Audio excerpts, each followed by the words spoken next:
Hey guys, Prowl 1701 here, and today we're going to be reviewing episode 5 of Invasion of the Dinosaurs. My first time watching this story. I'm very much enjoying it. Right off the bat, I love the part in this when the doctor's been arrested and Benton's basically left in charge of him to lock him up. And Benton's just like, all right, doctor, you better get started and whatever you got to do. Do your Venetian thing and get out of here. Or shouldn't you be getting started overpowering me? Good old Benton. I love that. That whole scene is good because that's also the scene when the doctor realizes Yates is involved because he goes straight to Yates and is like, look, I need you to get your men. He's like, I can't do that. Don't let him talk to anybody. Arrest him.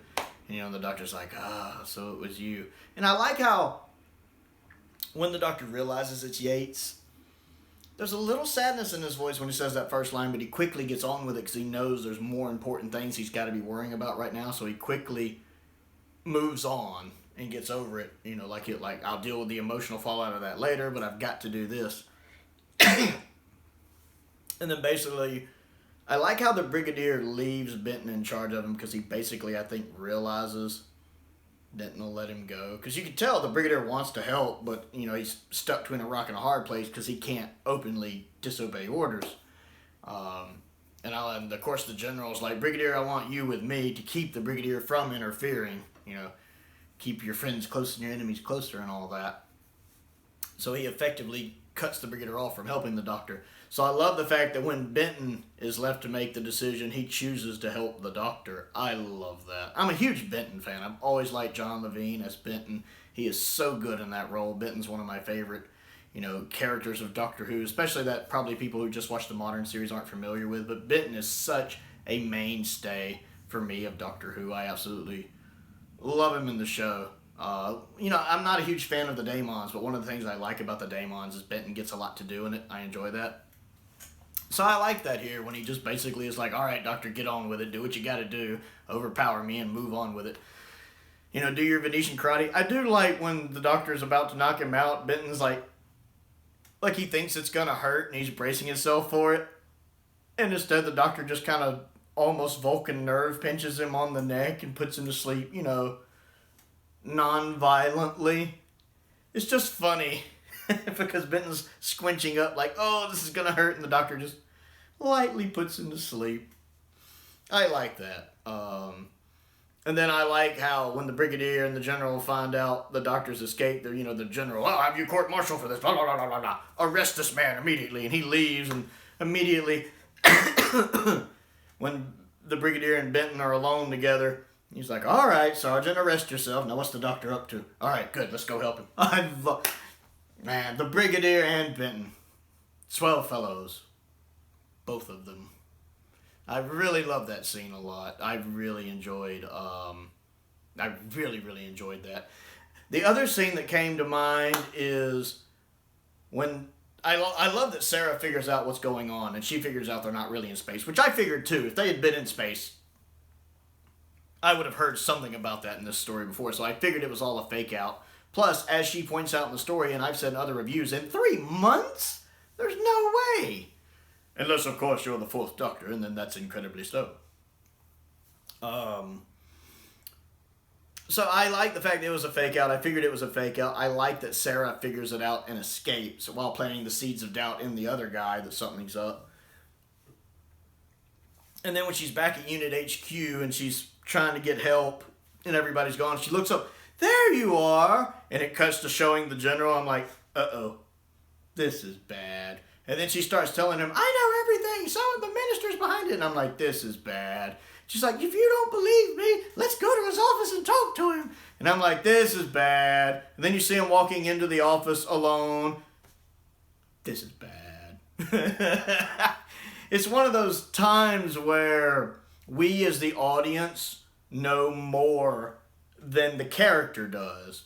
Because we know the General's bad. So we're watching Sarah as she's talking to the General, telling him everything, going, no, stop, no, don't follow him don't go into the room, don't go into the elevator, don't need the Barbara. Seriously, the whole time, it's like you're watching that happen and like mentally we're all going, But again, that's not Sarah's fault. It's not her being portrayed badly or written badly. It makes sense that from her point of view, she trusts this guy. She doesn't realize she's not supposed to trust this guy. Again, we, as the audience, know more than she does. What her actions make perfect sense, but it's still us sitting there going, no.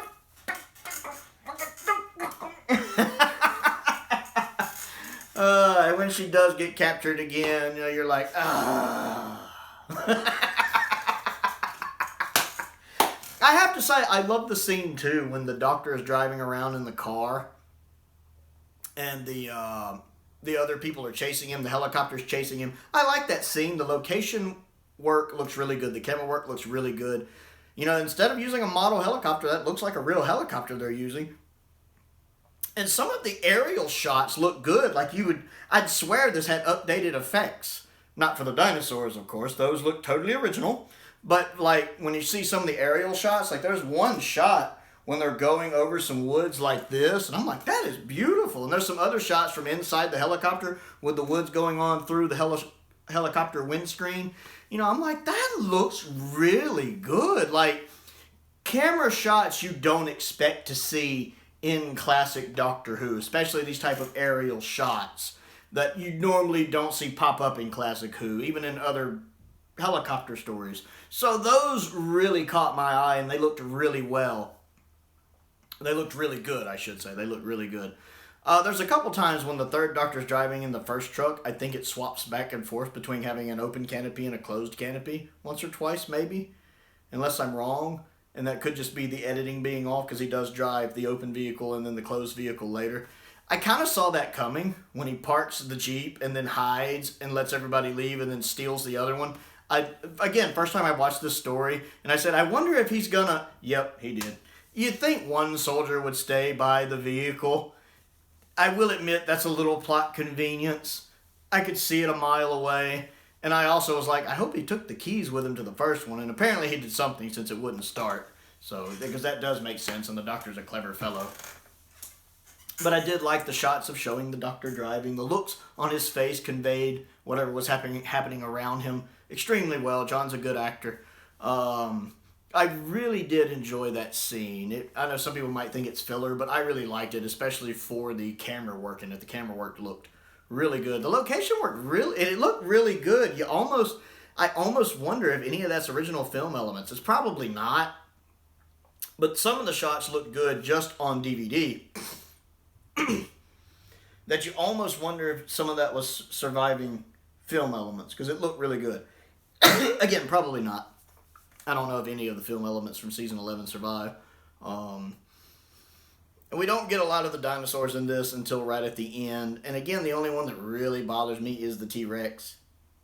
The Triceratops is okay. The Brontosaurus is okay. Those don't really bother me. I'm like, classic Who's fine. The T-Rex, though, because it doesn't really look like a T-Rex. It's like the Walmart generic brand of a T-Rex. Even what we considered a T-Rex to look like back then. I'm like... And so I guess that was an interesting cliffhanger with the dinosaurs showing up. I mean, I will admit that cliffhanger happens a lot in this story, where the dinosaur! That does get a little repetitive. But other than that, it was fine. I did enjoy the story a lot. I think all of the actors are doing a really good job. The guest actors and the main cast. Again, I like that Sarah is very active in this story. I like that. A lot like Joe in this one. Very go-getting. I'm enjoying that. So yes, episode 5. I like it. I'm looking forward to seeing the final episode. This has been a really good story so far. Definitely living up to its reputation. So, episode 5 of Invasion of the Dinosaurs. What do you think of it? I would like to know, so comment down below. I always enjoy hearing from you guys and gals. Other things to do, click the like button and the subscribe button and the bell for notifications so you never miss out on another video. I also have a Patreon if you would like to support me that way. There is a link to that down in the description below. I want to give a shout out to 2 of my top tier patrons, Stephen Crane and the 5th Doctor. I appreciate their continued support and the support of all of my patrons. Thank you. I also have a P.O. box if there's anything you would like to send me, as well as a link to my Amazon wish list as well down below. Most importantly, though, thank you for watching.